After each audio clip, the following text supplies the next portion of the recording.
My parents came to New York City when they were very young, and it was the end of the Depression. They came from the South and brought with them an unwritten book of rules of behavior.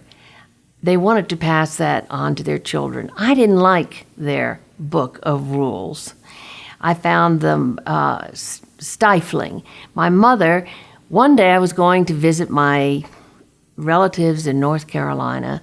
My mother was so excited because she said it's the time of the magnolias, and I love the fragrance. Well, I said, I don't like the scent of magnolias. It's sticky and sweet and stifling. And she didn't like that. I went to my sister. We always talked about our parents' book of rules, and we decided to call the ways of behavior, the unwritten code, the Magnolia Code. The promise of the Magnolia Code is safety, that if I followed the rule book of getting married, having a family, and my goal being the woman behind the successful man, I would fall into the mythical sphere of happiness. I didn't believe this, and I thought it was a false promise. My father gave me the name Cactus Pete. I wasn't born with that name, but I came out as a feisty little girl, and I think he recognized it.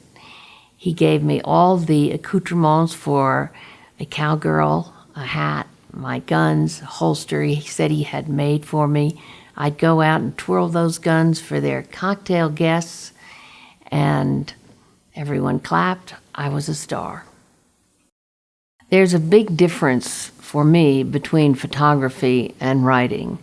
As much as I enjoyed photography, engaging with people, being in the darkroom, editing, there is something in writing where I loved finding the word, the phrase.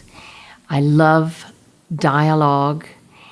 The most important, however, is I could connect my feelings with the time I was a child or a traveler or an adult, and I could really express and remember the feelings I had at that time.